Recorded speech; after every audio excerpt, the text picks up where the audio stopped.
Hey, what's up guys? It's me, the Yu-Gi-Oh player who's learning Magic, and what has been almost like 2.5 months, pretty close to there. A lot of things have been going on. I think the last video I did on Magic was regarding the ban list, and another one on the Post Malone Arena concert, which I thought was going to have Post Malone's music on it, and I actually saw on the Magic Reddit itself, like, somebody else like mentioned the same thing that I thought, like it was going to have Post Malone's music. Not a big deal. I could just play Post Malone's music in the background, like on Spotify or YouTube. Sadly, I can't really do that on my YouTube video or else it's gonna get like copyrighted. Besides that, I bought the beginner bundle. It was like 5 USD. Ended up picking it up. It gave me 5 packs, gave me a bunch of gems. Before we open up the packs, because I love opening up packs and I love showing you guys because you never know, I might get something really good, and you know, having it on YouTube is pretty sick. So this is what I was most excited about. That's why I was doing draft, collecting all the gems. I never spent them on packs or whatever. I really wanted to get this.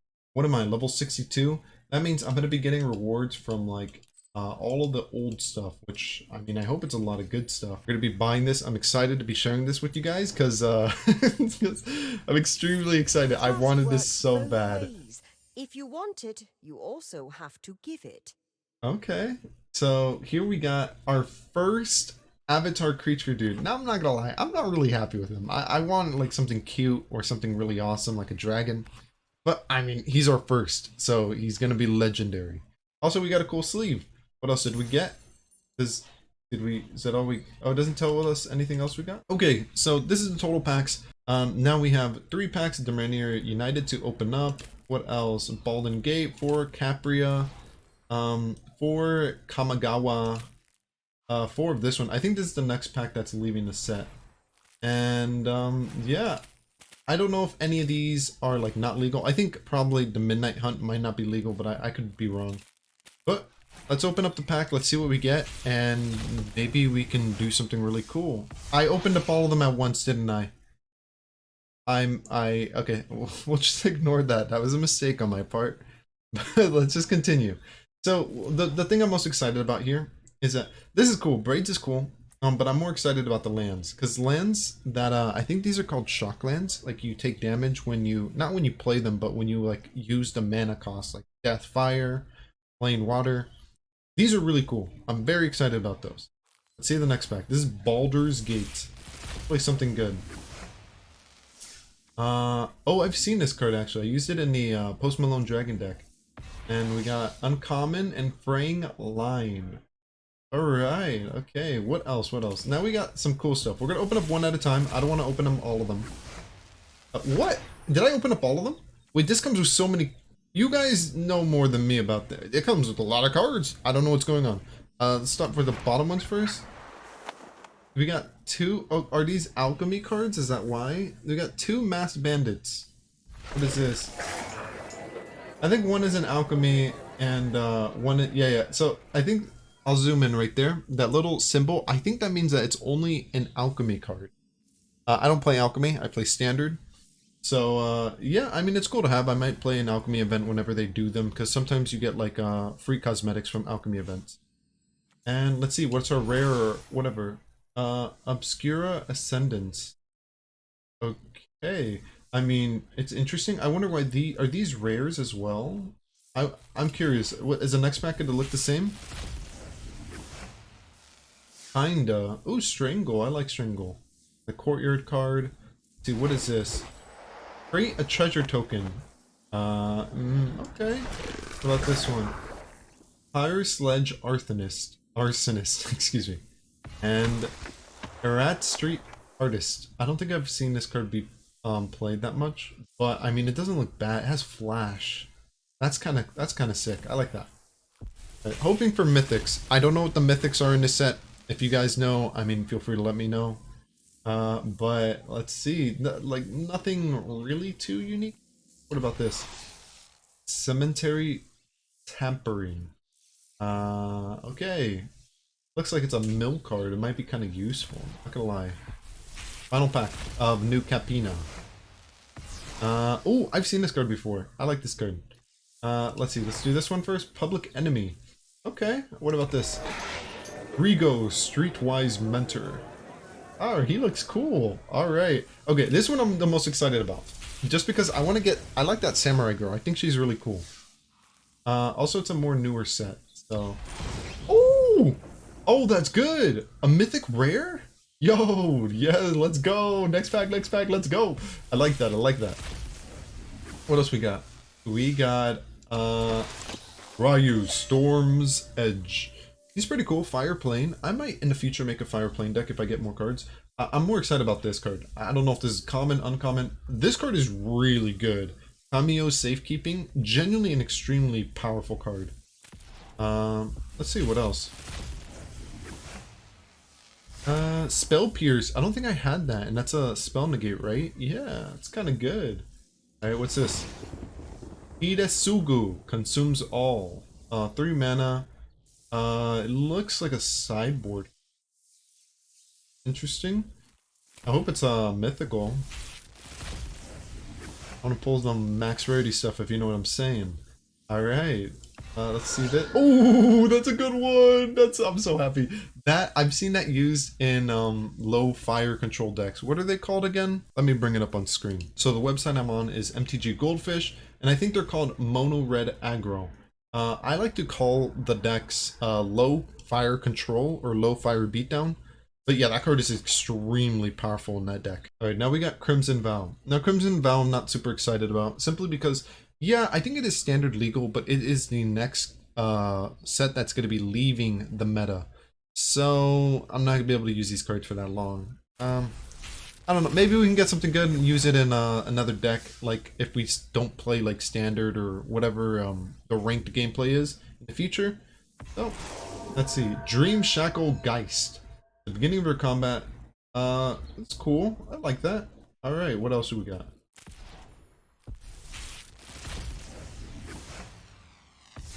Ooh, we got something on the top right. Rare wild card. Alright, what's our thingy? Lantern Flare. Okay, okay.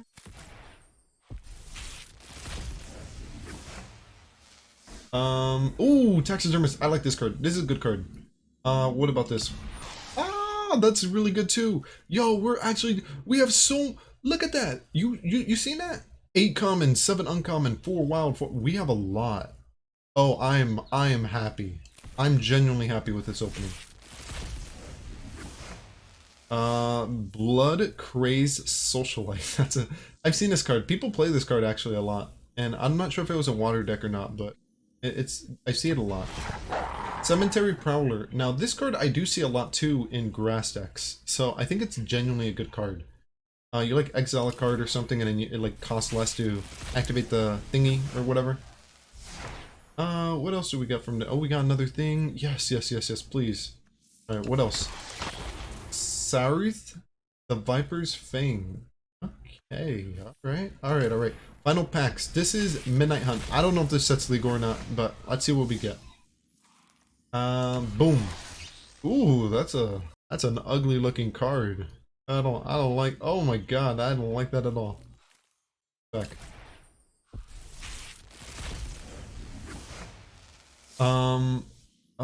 Oh, another one of this, dude. I think we got that in the last pack too. Oh, the Hermit. Okay, the Hermit's pretty cool. Yeah, I like the Hermit. You can counter stuff, right? I like him. Decent card. What else we got? Last pack of Destiny right here. We got Stuffed Bear. Oh, you're getting a lot of uncommon wild cards. Oh, I'm so happy. Alright, final card. Hollowed Respite. He looks sick. Yeah. This was really good. I think I only paid 5 USD. I got my mastery thingies going. I got a bunch of packs, and I think we're not even done with them. Yeah, we have to do mastery tree. We have 19? Yo. Okay, so one thing I want is, I think it's, is it, I want her, but no, I want that, a Sheldron the Apocalypse thing. I already have, that sounds so nice. So for Sheldron, I already have the stained glass art, which I think looks really cool. We're gonna be buying some of these. Is there a way to do this quicker? There has to be a way, right? Suggested pick? Oh yeah, I should get her too. I'll get her. I think the Sphinx card's really good in domain decks. which I want to build a domain deck in the future. The only thing that's stopping me from building domain is that the lands are like all rares and they're kind of expensive. Sheldon's Restoration. Oh, I also want this one because I like Sarah. Sarah moving would be cool. I really like the sound. It sounds so nice. Not bad at all. Alright, so we opened up all the packs. We did all the mastery thingies. There's some other things I wanted to talk to you guys about. So I wanted to show off my decks because it's been a while. I think it's been like 2 weeks, 3 weeks since my last video in the series. And I wanted to show off the white deck. Talk about it a little bit, some changes I made. The deck's pretty similar. I'm still running Citizen's Crowbar Knight. I think I put back Reckoner Bankbuster. I like him. And I've been seeing a lot of mono white decks list on MTG Goldfish who run Anointed Peacekeeper. I think he's kind of cool because his stats are really good. He has Vigilance, and his effect where you get a look at your opponent's hand and like kind of not let them play one of their cards is pretty amazing. And then Brutal, I just love Brutal. I think he's amazing as well. Restoration's an extremely powerful card. Same with Wedding. I'm sad to see that Wedding's going to be leaving the standard rotation next set. But there are some very exciting cards coming in the next set. I made a video looking at some of the spoiler list, and I mean, they look good. They look good, I'm not going to lie. But besides that, I think my deck is really solid. I think I added Roadside Revelry, which is really powerful in this deck because we run a lot of enhancements and artifacts. Now, I'm going to mention the mono white decks, mid-range decks that are on MTG Goldfish, simply because when I click on the list, I see people run cards like Spirited Companion and Ambitious Farmland. Now, I understand Ambitious Farmland is pretty good because it essentially gets you a land, and Spirit also gets you a card. And I think Spirit is a little better than Ambitious Farmland, I'm not going to lie. But the reason that I'm not running either of these two is simply because I just think Knight of Dull Knight is way better. Although one card that I could switch out could be Citizen's Crowbar for maybe the dog. The only thing is that Citizen's Crowbar can be an out to an enhancement or an artifact, which I like having like more removal in my deck. Also, it becomes a monster and it has extremely great synergy in the deck. But I could see this being replaced with one of the dogs. Besides that, I wanted to show off my Dark deck, and I'm actually really proud of this deck. Yes, I know that Meat Hook Massacre was banned, but I think Dark is just really good, and even if you lose one of their best like board wipe cards, you still have Invoke Despair. Now, Invoke Despair, I can actually craft more, and that's what I want to do. I want 4 in my deck, because it's just so good. Sheldron, I'm running 4. I've seen some people only run 2. The reason I like Sheldron a lot is because it's like literally, if it's on the board, your opponent has to deal with it. If not, it just generates too much value. Yeah, it doesn't get you like cards in your hand, but it makes your opponent lose life and then you gain life. So it makes like the game a little more like one-sided, which I really like. Also, the Death Touch is a nice touch, and also it's 4 mana and it has amazing stats. Like, it's crazy. Only downside of this card is that it's a legendary creature, which means that you can't control 2. You could. I'd be in love with this card, but you can only control 1. I like Soul Transfer because it's a removal card. It banishes, not destroys. The only problem with Soul Transfer is because I run another card called Morbid. And Morbid's effect is if a monster on the field dies, either yours or your opponent's, you draw a card. Soul Transfer doesn't destroy a monster, it exiles it. So you don't really draw a card from it. So if there's any one card I would change, it's Soul Transfer. And Liliana the Veil, I think, is genuinely pretty powerful. Also, it's from one of the newest sets, so I kind of like having like newer cards because I'll be able to play with them for longer, like maybe a year or 2. Yeah, probably like a year. I think Braids is pretty cool. I think I pulled another Braids. The only problem with Braids, again, is a legendary creature. You can't control 2 of it. I like Braids because she has good synergy with the deck. If you have like a Morbid and a Braids, you can like end up like cycling some of your guys and drawing, like using like Colt Constrict. She gets you a card. I'm going to be honest though, she's not the best. There's actually better Dark Monsters than her. But I do like her right now because I don't have the other better Dark Monsters. I think one of them is like a girl coming out of the grave, and then she's like a werewolf too.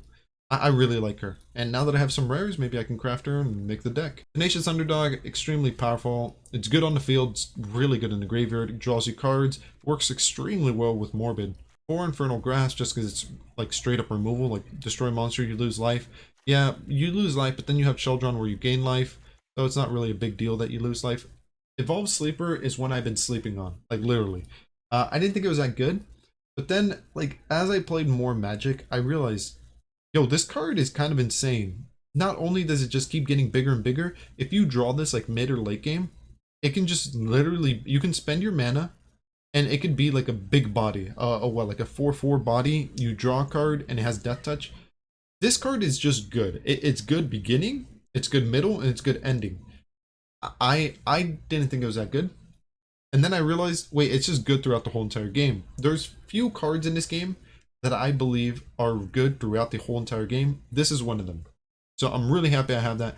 Cutdown is not good late game. It's good in the beginning, middle, it can have its appliances, but late game, no, it's not going to be doing much. That's why I only run 2 of it. And Cult Conscript is one I kind of like because it's unique. Enters the battlefield tapped, which means that you can't block with it during the turn 1. But I think the really cool effect is that if it's in your graveyard, you can bring it back if a monster dies. It's kind of hard. I'm trying to figure out how to make monsters die continuously and constantly in my deck so that I can just constantly bring this guy out. I like him. I'll probably replace him with something else since I have more crafting materials. We'll see. But I genuinely like this deck. I think this deck got me to Diamond. I'm in Diamond right now, right? Yeah, that's something I didn't mention before either. I made it a Diamond. Now the season's going to end in 7 days. I kind of want to get to the next rank, but I'll probably wait until next week because I'm going to be busy. But yeah, I'm in Diamond now. I think it's really cool. I started Magic recently. I mean, I'm no stranger to card games. I play Yu-Gi-Oh! A lot. But Magic was really fun and unique. Also a deck I'm working on that I want to show off. I call it Blue Stun. You might have seen it already or seen decks similar to it. I think the boss monsters are Tolarian Terror and Haughty Djinn. I only own 1 Djinn. I might be able to craft more. This card's insane. Like, I hate this card. It's so good. I just don't even like looking at it because when an opponent plays this card, I know I'm in a bad situation. He gets to play cards for cheaper, his attack's huge, and he has flying, like, nah. The point of this water deck is you draw a bunch of cards, and then you negate your opponent's stuff. Now, I like negates because in Yu-Gi-Oh!, the modern day Yu-Gi-Oh! Essentially, you build a board to negate your opponent to stop him from playing. And I'm like, well, wouldn't negates be good in Magic too? And turns out, they're really good in Magic. You can stop your opponent from playing the game. He's not going to be able to do much. So I love that. Modern Age is an interesting choice in here. I don't think I'm going to be keeping it in because I'm probably going to replace it with more Haughty Djinn. I was just running it as a filler. But yeah, the point of the deck is just you negate your opponent, you stop him from playing, and GG, I guess. I like this deck. It's really, really annoying, but I mean, it's good. It's a good deck, and I don't even have it full power yet. And the final deck I want to talk about is low mana fire control, aka what the other people call is mono red aggro. So the point of this deck is you just beat your opponent down. You play a lot of 1 cost. My 2 costs are extremely low. You'll see electrostatic infantry. Now I think he's okay. But we got some better ones. When we opened up the packs, we pulled that dragon. I'll probably put him in because that dragon's insane. But yeah, it's just the whole point of the deck is you just run a bunch of 4 cost, or you run a bunch of 1 cost, and you just beat down your opponent, and you kill him by like turn 3, 4, 5. And it's a really good deck. It's genuinely a really good deck. There's better versions of this deck, like I'll show it on the screen. Like this is a better version. This is a mono red aggro by Lucas Giggs, and he's running the Phoenix Trick. I have that. I've run some of the cards he has, but I don't have Bloodthirsty Adversary. Very good card. 2/2 stat line. It's like genuinely good. I don't have Firebrand, and I don't have Stormkeeper, and I think I have 1 Squee, which I should probably put in. I kind of forgot to put him in. But yeah, my deck is kind of similar to that one, except it's more budget, I think. All of my cards are like normal and rare, and I'm a budget player, so I made a deck like that. This was just going to be an update video on Magic, just because I wanted to share with you guys how Magic's been going. I haven't played today or yesterday or the day before, as you can see, so I'm going to be doing some of those things. I hope you enjoyed this video and watching me progress. I'm excited to see what's going to happen going forward. Magic is an interesting difference from Yu-Gi-Oh! And I love learning about its metas and the things that I can incorporate taking forward into this or any other card game. Anyways, thank you so much for watching. Hope you have a great day or night, and I'll catch you later. Peace.